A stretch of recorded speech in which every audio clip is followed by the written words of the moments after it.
ለልጆቹ ከነገርኳቸው ደግሞ ለልጆቹ ወይ በሞትኩት ለካ የኔ ምስራች አልነገርኩሽም።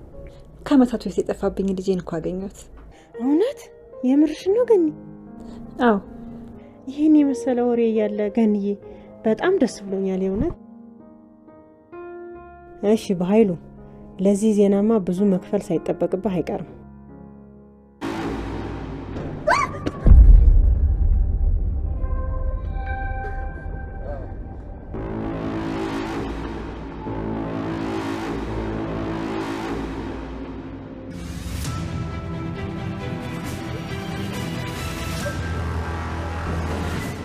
አልቅሽ እገልሻለሁ አንቺ ካዲ።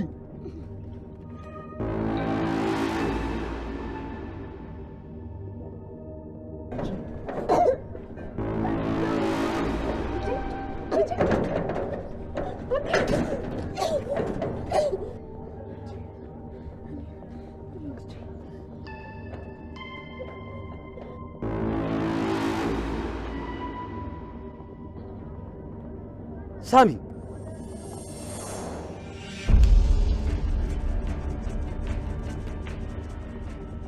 ለምን አባህኑ ሌላን ነገር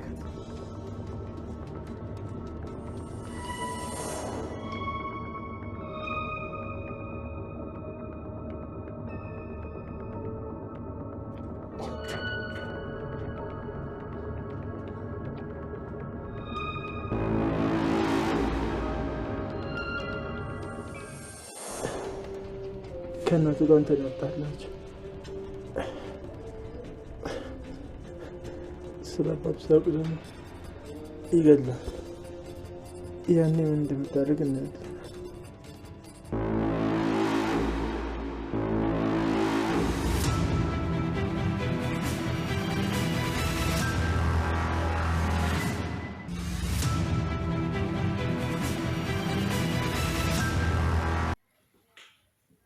ሰላም ሰላም ውዴ ቻናሌ ቤተሰቦች እንዴት ናችሁልኝ? ደህና ናችሁ ወይ?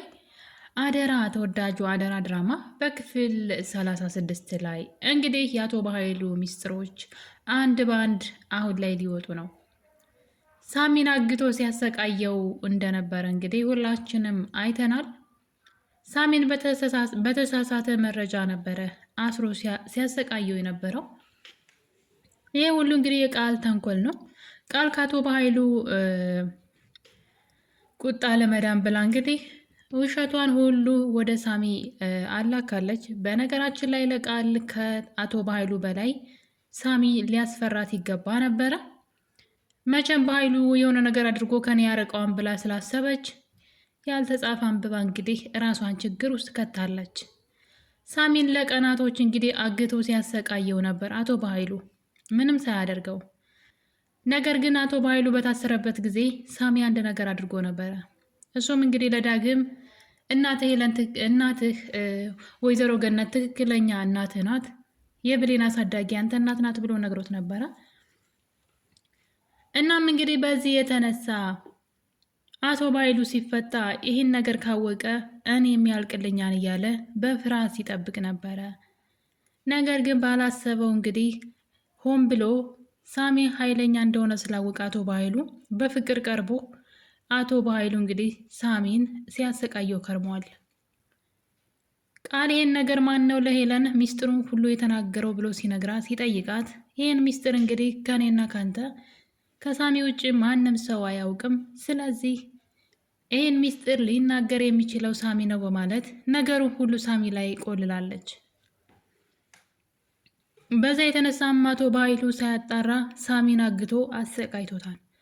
ሳሚ ከዛ ከታሰረበት እንግዲህ መቼም አያመልጥም፣ እዛው በራብ በጥም ይሞታን ብሎ ዘግቶበት ቢሄድም እሱ ግን በመጨረሻ ታግሎ እንግዲህ ከታገተበት አመልጧል። ከዛ እንዳመለጠ እንግዲህ ወደ አንድ ነገር ነበር የሄደው፣ ቀጥታ ወደ ሰላም ቤት ነበር የሄደው። ምክንያቱም ደግሞ የዚህ ነገር ሁሉ ጠንሳሽ ቃል እንደሆነች ስለሰማ አሁን ላይ እንግዲህ አቶ በኃይሉ ምንም ማድረግ አይችልም። ሳሚን ባያሰቃየው ጥሩ ነበረ። ሚስጥራችሁን የሚያቅን ሰው እንግዲህ በፍቅር ግዴታ መያዝ አለባችሁ። ነገር ግን ባላደረገው ነገር አድርጋም ብሎ አቶ በኃይሉ አጋጣሚውን ቢያገኝ እሱንም እንደሚገለው ሳሚ ያረጋግጧል። በዛ የተነሳ ከዚህ በኋላ ለአቶ በኃይሉ ሳሚ የሚራራለት አይመስለኝም።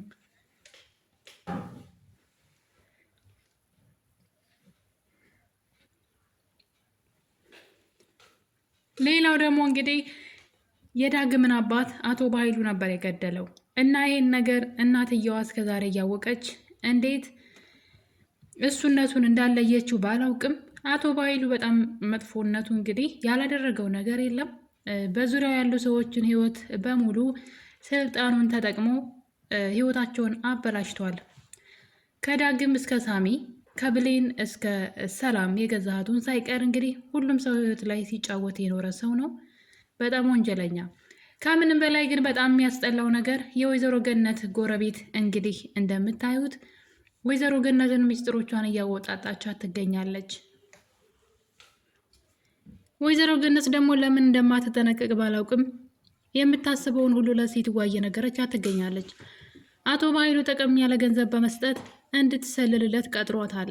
በዛም የተነሳ እንግዲህ ወይዘሮ ገነት ቤቷ ውስጥ ቁጭ ብላ ብቻዋን እያለቀሰች ነበረ። ጎረቤት ተብዬዋ እንግዲህ ወደ እሷ በመሄድ ምን እንደሆነች ስትጠይቃት ሚስጥሩ እንኳን ላንቺ ለእኔ ለራሱ ከባድ ነው፣ ስለዚህ ልነግርሽ አልችልም ብትላትም ጎረቤት ማለት እኮ ባዳ ባንዋለድም ባዳንን ብለሽ ነው አይደለም? ስለዚህ እንደ ባዳ አይተሽ ነው ማትነግሪኝ? ሚስጥርሽ ሚስጥሬ ነው፣ እባክሽ ንገሪኝ።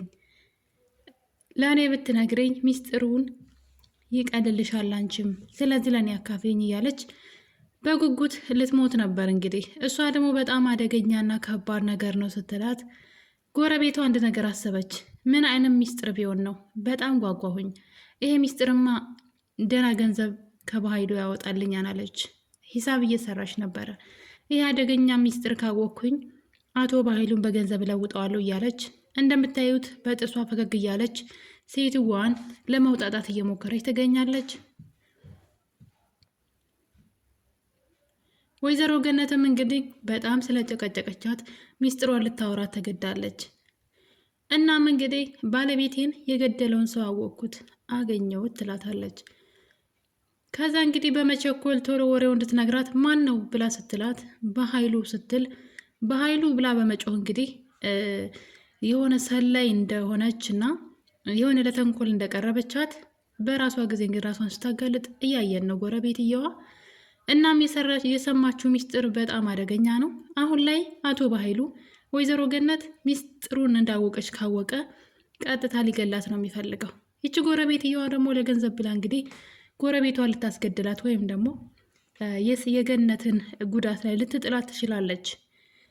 እና ለዛ ነው አንዳንዴ ሰው እንዴት አሁን በዚህ እድሜዋ ለዛውን በጎረቤቷ ላይ ገንዘብን መሸቀል ምን አይነት ክፋት እንደሆነ ብቻ ከባድ ነው። ሴትዋ በጣም ጥሩ ሰው መሰላ ተለሳስራ ነው እንግዲህ ማለት ምንድን ነው ልስልስ ብላ ወይም ደግሞ ጥሩ ሰው መስላ ወደ ቤታቸው ገብታ እኔ ጓደኛሽ ጎረቤትሽ ነኝ ሁሉንም ነገር አወይኝ እያለች የወይዘሮ ገነትን ሚስጥሮች ሁሉ እየለቃቀመች ወይዘሮ ገነት የምታስበው የምታቅደውን ሁሉ አቶ በኃይሉ ያውቃል። እያንዳንዱ እርምጃዎቿን ሁሉ ያውቃል።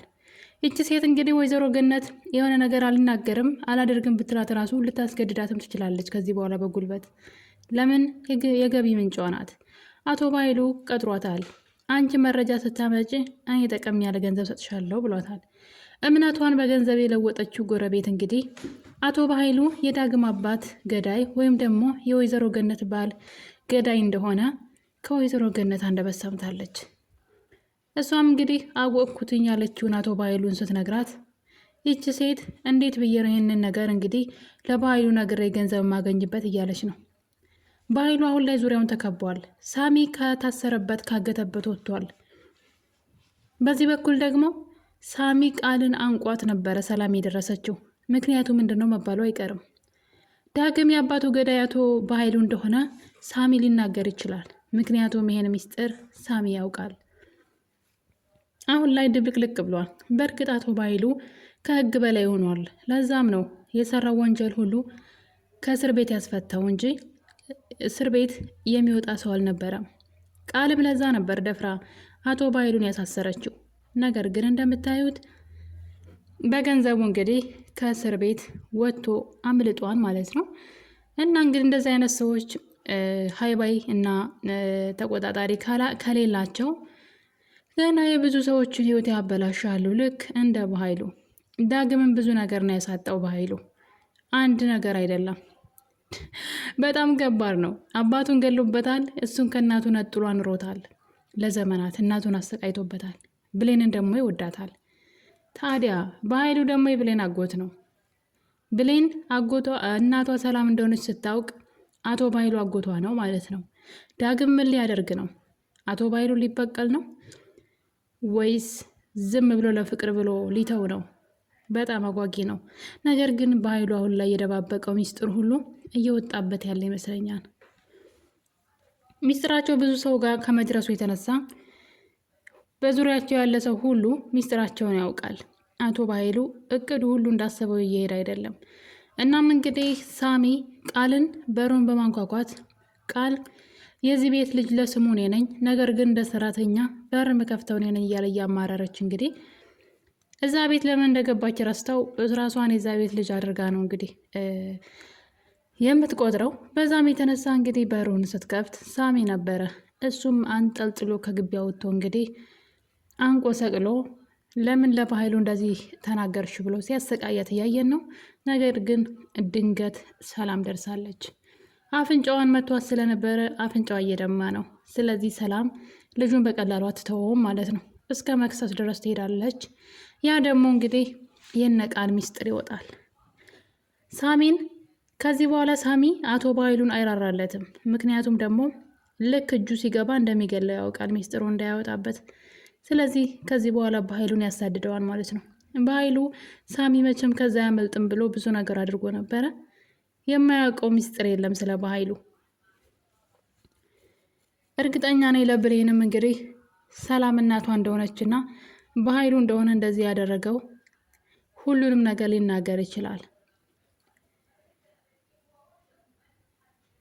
በዛ ላይ ደግሞ ሄለን አለች። ሄለንን ቃል መግደል ትፈልጋለች። ነገር ግን እሷ ሳትሆን ብሌን እንድትገላት ነው የምትፈልገው። እሷ ተጠያቂ እንዳትሆን ጁስ በማዘጋጀት እና መድኃኒት በመጨመር ለሄለን እንድትሰጣት ስትጠይቃት እያየን ነው። ነገር ግን የብሌን መጃጃል አሁንም እንደቀጠለ ነው። ነገሮችን ለምንና እንዴት ብላ ማመዛዘን እየቻለች አይደለም። ቃል የምትላትን ነገር ሰምታ ዳግመን ስትጣላው እናያለን። በዛ ላይ ደግሞ ጁስ ውስጥ የሆነ ነገር ጨምራ እንደሰጠቻት እርግጠኛ ሆና እያለ አልሰጥም፣ ራሴ ስጪ፣ ይህን ስላላዘጋጀሁት እኔ ማድረግ አልችልም፣ አንቺን አላምንሽም በማለት አልሰጥም ብላ ቃልን መከራከር ስትችል ወይም ደግሞ ራስሽ አድርጊ ማድረግ ስትችል ማለት ስትችል፣ እሷ ግን በመቀበል ጁስን ወስዳ ለሄለን ትሰጣታለች። መርዝ አለው አስቦት እንግዲህ። እናም ውስጧ ከተጠራጠረ እንዴት አትጠነቀቅም? ሰታት ማን ያዘጋጀው ስትላት እኔ ነኝ አለቻት። ምን አይነት የመጃጃል ጥግ እንደሆነ እየገባኝ አይደለም። በዛ ላይ ዳግምን እንግዲህ ተጣልተዋለች። የዳግም እናት ብሌንን አሳደገቻት እንጂ አልወለደቻትም። ስለዚህ ከዳግም ጋር በፍቅር አብረው መኖር የሚችሉ ይመስለኛል። ነገር ግን አሁን ላይ እሷ ምክንያት እየደረደረች አንተ ወንድሜ ነህ፣ ከአንተ ጋር መሆን አልችልም እያለች ትገኛለች። በዛ ላይ ደግሞ ዳግም ራሱን መከላከል እየቻለ ቃል እንድትሰማው ፈቅዶላታል።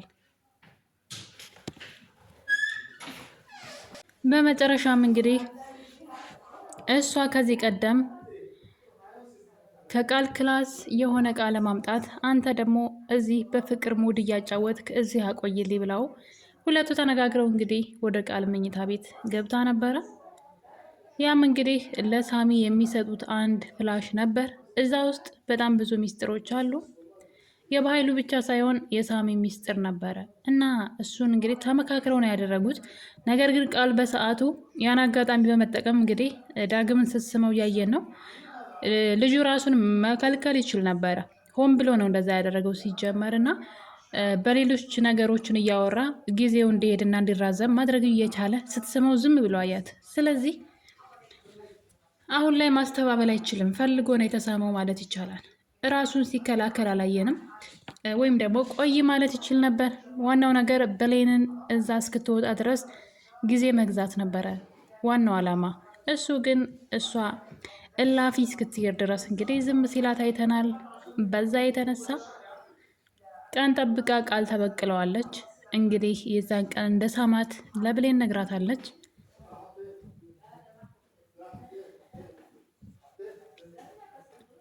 ብሌን ይህን ነገር ስላላመነች እንግዲህ ፊት ለፊት ራሱን ሄዳ ስጠይቀው እያየን ነው። እሱም አዎ ብሎ እንግዲህ ተናግሯል። ምን ማድረግ ይቻላል? የራሱን ዝላልነት ነው ማለት ይቻላል። እና እንግዲህ ሁለቱ አሁን ላይ ተጣልተዋል። በእርግጥ ዝምድና የላቸውም። የአንድ ሰው ልጆች ቢሆኑም ወይም ደግሞ ገነት ብታሳድጋትም ወላጅ እናቷ ወይም ደግሞ የስጋ ዝምድና የላቸው። ስለዚህ አብረው መሆን ይችላሉ ብዬ አስባለሁ።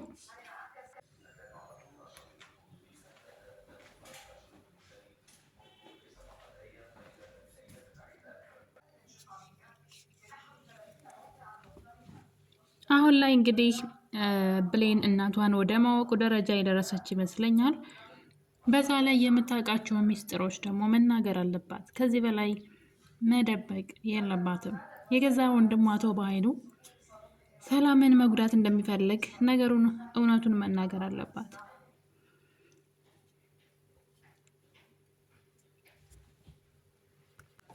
ነገር ግን ነገሮች የተደባበቁ እንግዲህ ሁሉም ሚስጥር ይዘው ዳግምም ደግሞ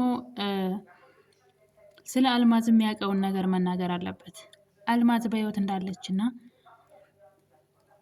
እዚህ ቀደም በአይኑ መንገድ ላይ እንዳያት መናገር አለበት። ስለዚህ እነዚህ እውነቶች ካልወጡ አሁንም የብሌን እና የሰላም እውነት እንደተደባበቀ ይቀጥላል ማለት ነው። ብሌን እናቷን ማወቅ አለባት። ከዚህ በላይ መሰቃየት የለባትም ብዬ አስባለሁ። እና ውድ ቤተሰቦቼ አቶ በኃይሉ ነገሮች ሁሉ ከቁጥጥር ውጭ ስለሆኑ ከዚህ በኋላ የሚያደርጋቸው ነገሮች ሁሉ ይታወቁበታል ወይም ደግሞ ያስታውቅበታል። ስራው ተግባሩ ማለት ነው። እህቱ ሰላምን መንቃት አለባት። ስለ ወንድሟ መጥፎ ማንነት ሳሚ እንደዚህ አሰቃይቶት የበኃይሉን ሚስጥር ከደበቀ የራሱ ጥፋት ነው። ስለዚህ ለሰላም በኃይሉ መጥፎ ሰው እንደሆነና እህቱ ሳይቀር እየጎዳ ያለ ሰው ብሌን ደግሞ ልጇ መሆኗን መናገር አለበት። ይህንን ትልቅ ውለታ ለብሌን ሊውልላት ይገባል። እሱም ደግሞ አንዱ ተጠቂ ስለሆነ በዛ ላይ ዳግም የሚያውቀውን ሚስጥር ብሌን የምታውቀውን ሚስጥር የዳግምም እናት ደግሞ የምታውቀውን ሚስጥር ወይም ደግሞ እርስ በርሳቸው ማውራት አለባቸው። ያለዛ ግን መናገር አለባቸው። የዳግም እናት ስለ ብሌን የምታውቀውን መናገር አለባት። ብሌን የሰላም ልጅ እንደሆነች ሰምታለች። የሰማችውን ቢያንስ እውነትም ይሁን ውሸት መናገር አለባት። ብሌንም ደግሞ በኃይሉ ሰላምን ሊጎዳት እንደሚፈልግ እና ቃል ልጇ እንዳልሆነች መናገር አለባት። ዳግም ደግሞ አልማዝ በህይወት እንዳለች የሚያውቀውን ነገር ግልጽ ማድረግ አለበት። ያለዛ ግን የብሌን እውነት አይወጣም። እና ውድ ቤተሰቦች ክፍል እንግዲህ 36 ይህን ይመስል ነበር። በሌላ በአዲስ ቪዲዮ እስከምንገናኝ ድረስ የዛሬን አበቃን። ቸር ቆዩልኝ።